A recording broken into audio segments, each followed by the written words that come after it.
Atlanta's the only city I know where people come here for like a weekend and the next time you see them, they like, I live in College Park. Welcome to Atlanta where the players play and we ride on them things like every day. Big beats hit streets. Welcome to 11Alive Uninterrupted, a program that brings you in-depth conversations with influential thought leaders and dynamic visionaries in Atlanta. I'm your host, Neima Abdulahi. This week, we sit down one-on-one with Grammy-award winning super producer Jermaine Dupri, who is also in the Songwriters Hall of Fame and the official ambassador of all things Atlanta. Thank you so much for joining us today. Thanks for having me. Absolutely. We have a lot to celebrate. Yeah. The 30th anniversary of So Def recordings. What comes to mind as we reach this milestone? I'm old. A lot of things just passing my mind like, wow. Yeah. You know what I mean? All of this stuff. So just looking at it is amazing. Like I said, all you can do is thank God. Considering the decades that So Def has been doing amazing things to contributing to the culture from 93 till now. I mean, launched the careers of Escape, Bow Wow, Criss Cross. I mean, if we really look at the entire roster, also includes Anthony Hamilton, Jacket Edge, Dem Franchise Boys, Da Brat, and the list goes on. Tell us about the contribution it has made, not only to the hip hop industry, but also to the city of Atlanta. Everything I do was and is to further grow this city. You know what I mean? Because when I started, the city wasn't the city that it is today. That's real. And as I grew my company, the city grew. The city grew as well. And so it's, So Def and Atlanta go hand in hand. The Atlanta sound is in the music, the swag, the attitude of Atlanta is in the music. Does it ever hit you how much impact you've made and continue to make in the industry? Is that something you ever reflect on? Because I know you're very humble, but you do deserve your flowers in the contribution. Yeah, I mean, I think I don't really pay attention to. Yeah. I mean, it's hard to know that you are making impact on people, especially in today's world of hip hop, because somebody like me, I've been an underdog for so long, and I'm always in this argument about this person and that person. So when you're in that battle, right, people don't allow you to understand if you're being influential to other people. Well, allow me to remind people, if someone had 5% of your impact, that would be enough for a lifetime. I mean, considering the artists that you've worked with, from records you've produced, right, for Jay-Z, Mariah Carey, Usher, Aaliyah, Alicia Keys, Janet Jackson, the list goes on. What would you say is the secret to your success? I think the secret to my success is it's a plan. This is not luck. It's a plan. It's a strategy. It's a thought out plan that Once I met Babyface, and he said, he told me, he was like, it's cool that you have that hit record with Criss Cross, but it don't mean nothing until you can do it multiple times. At that point in time, when he told me that, that's where all of my focus went. All my focus went to, it don't mean nothing until you can do it multiple times. So at that point, I was working on Escape, and I was just like, oh, okay, I gotta make Escape hit. I gotta make the Brat hit. I gotta make Jagged Edge hit. I gotta make this person hit. I gotta, So my mind at that point clicked on, and it just became a plan of attack. In reflecting on So Def, do you feel like the record label gets the credit it deserves in what it was able to build, not only in the city of Atlanta, but for the entire music industry? No, we don't. The label doesn't get the credit because I think Jermaine Dupri was so much louder than the actual label. I wish the label did get the credit and people could have paid more attention to the business acumen of So Def because of the people that came from there. Lil Jon, Scooter Braun, Kenny Hamilton. There's just so many people that are influential guys in the music industry today that were birthed at So Def. From a business standpoint, right? And that's a part that I feel like people skip over. No, looking at the record label kind of culture in Atlanta right now, where there are so many labels who represent and reflect the culture, I feel like So Def really set the tone and created a space for hip hop artists in the city of Atlanta, right? Well, I mean, like I said, you know, one thing that we don't talk about in Atlanta is, like I said, I was the first, and I just realized this actually, that I was the first person to actually get a hip hop group signed to a major label in Atlanta. So, you know, with that in itself, these are just facts. This ain't even like this ain't even a conversation piece. If you look at the major side of it, then that's what I brought to the city. I made it possible for other people to believe that it could work for them. This year also marks the 50th anniversary of hip hop. Considering right now that it is the most powerful music genre in the world, and at the same time it's also the youngest, what comes to your mind? Well, I mean, a lot of things. Like, I can't believe that hip hop and myself are the same age.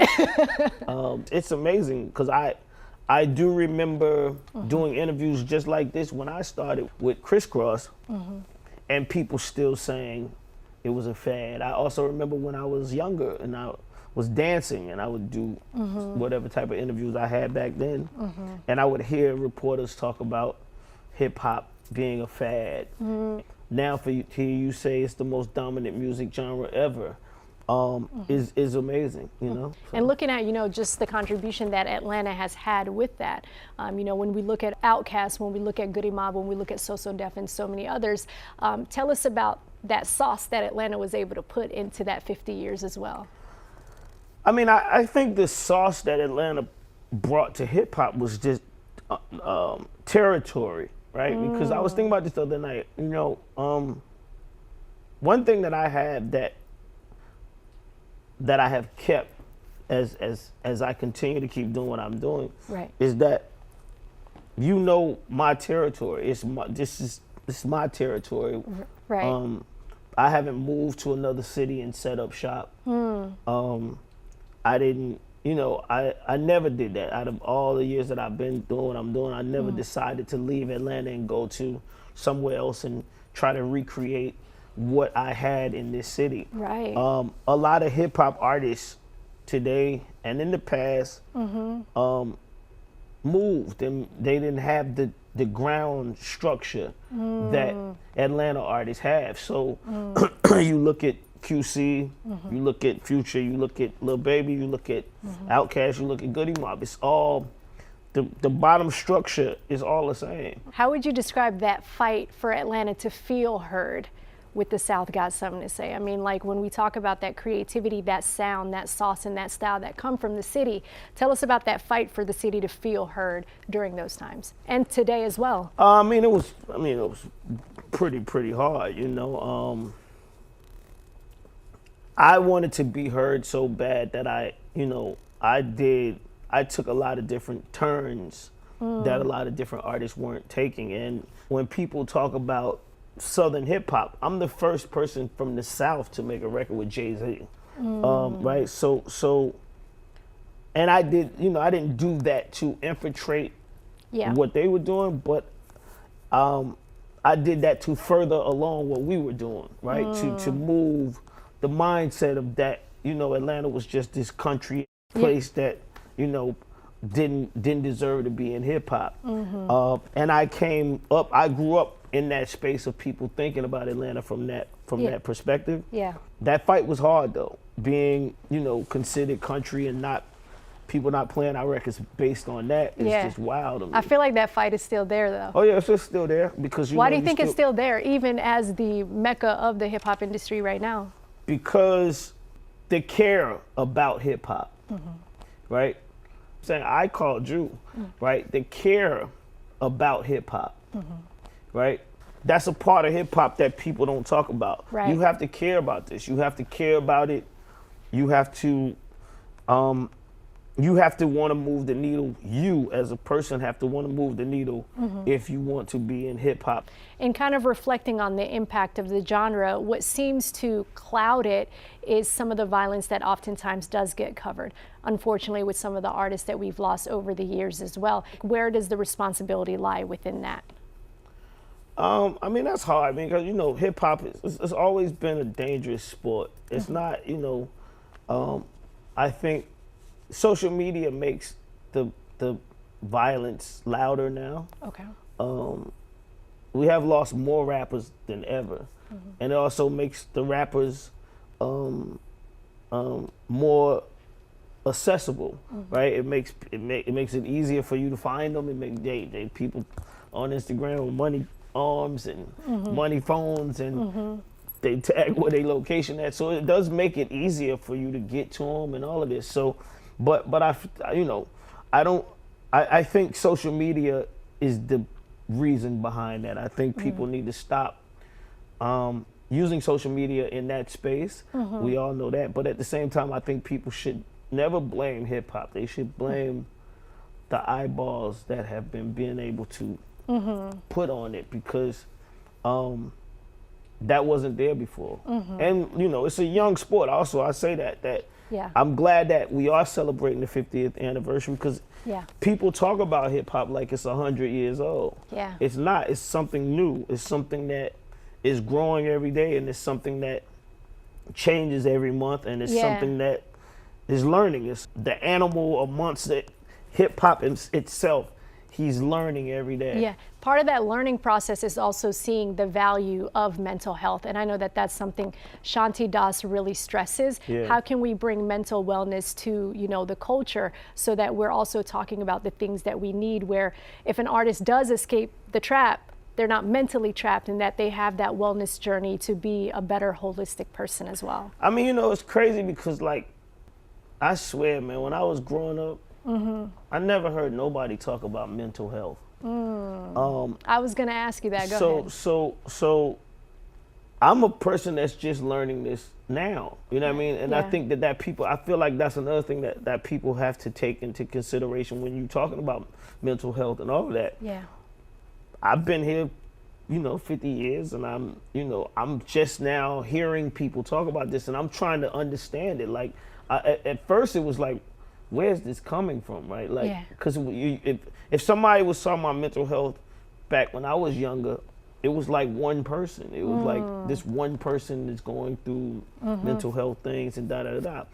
To have a whole generation of a whole clan of people in schools and all of this, it's something that we all have to educate ourselves a lot better on, because like I said, I'm not as educated as I should be on it, and it's not because I don't care. It's more about it wasn't in my Right. growing up. And we didn't know what we didn't know. Yeah, Because, like, I for didn't us, grow we up didn't hear hearing it. about this, and Shanti's my homegirl too. That's what I'm saying. It's like Yeah.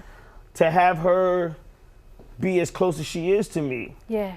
and to see and hear things, and I know about death and all of this, but I'm also learning that it's beyond natural causes. It's people that are just that are in these spaces. Yeah. How do you get through your hard times, those roadblocks, those hardships that you face in life? Like, what gets you through those days? I don't have no hard times. Yeah. Because I look at my life, right? Just like you said, what this 30th anniversary, so death. Yeah. When you look at that based on where I came from and how I grew up, I can't have a hard day. You know what I mean? Right. I got two beautiful daughters that are well taken care of, and I still continue to keep doing what I got to do to make sure they right. My mother, my father. Do I have days where things don't go like I want them to go? Right. Yes. It's funny because on the Currency Project, I posted this verse of me rapping, and in the verse I talk about my father not being at home and my mother working like a slave. And I look at all the comments, not all of them, but I see a lot of comments. There's a lot of people on there, like, especially on TikTok, a lot of people like, Jermaine, this verse is hot, but that verse is cap. You grew up rich. And what people don't understand is I've had money long as they've known me. But they didn't know me when I was 12, 13, 11, 10, Right. 9. They didn't know me as a kid. They didn't know, nobody ever heard Jermaine Dupri at 12, 13, 14, 15 years old. People didn't start knowing me till I was 17. And people don't even really take that into consideration. That's the same thing I'm saying about mental health. It's like people we believe and we start living in this space and don't do education. We don't educate ourselves, and we just living, right? I'm one of these people that don't subscribe to that. I believe in living and understanding what's actually going on. With a positive mindset and appreciation for all the blessings that came into your life. No, I mean, without it, that's what I'm saying. Like because I believe in what you put in the universe and the energy you put in the universe. It's gonna come back if it's good, right? Welcome to Atlanta where the players play. When you said the phrase "Welcome to Atlanta," did you have a feeling that it would be a phrase that would bring the world to the doorsteps of the A? Atlanta's the only city I know where people come here for like a weekend, and the next time you see them, they like, I live in College Park. And I'm like, what? I live in Decatur. Like, okay, wow. I've been putting it down here since 83. That was happening prior to the song. I started paying attention to that. Like, I think I was seeing that before everybody else realized it. When you look at all your success and all your accomplishments, do you feel unappreciated in the industry at any moment? Totally unappreciated, but like I said, I feel like. Why do you feel underappreciated? 50% of the music industry can't do what I do, or they haven't done what I've done, and that's Speak you it. know, if you have that larger percentage, then why don't people speak of that person much higher, right? And I think it's a default though, because what I brought to the table was never seen. Now people trying to tell me about what I brought to the game is the thing. And the numbers speak for themselves. I did a quick Google search, and online it said you sold more than 400 million records. I'm sure that number is far greater than that, right? Now, what does it look like now? I don't know, but yeah, that was a while ago, but yeah. Right, so numbers speak even when you don't get the credit. Why do you think oftentimes people don't get their flowers while they're here? Well, now I'm starting to realize that you have to take your flowers. You can't get nobody's. You can't wait to get it. Nobody's gonna give you your flowers. You got to take them. That whole mindset, and you know, I remember watching Lil Richard go on the American Music Awards and say, you know, the winner is me. Y'all ain't never gave me nothing. And I thought about it when I watched it. I seen it live, by the way. I didn't watch it on YouTube. I watched him actually say this. Yeah. And I remember how that impacted me. Like, they treating Lil Richard like this. They gonna definitely treat me like this. So for me, I just look at it the same way. I'm like, you know what? We taking them. I'm taking my flowers, and I'm not gonna have, you know, your pride can't be too big, right? Your pride can't be. If you want people to hear you and you want to continue to walk and do what you got to do, you got to put your feet on the floor and do what you got to do. That's why I came to see you, because I felt like this is the first interview I've done for the 30th anniversary. I want to continue what I started. I started here in Atlanta. I started with local TV. I started with local news. I started with the local radio stations.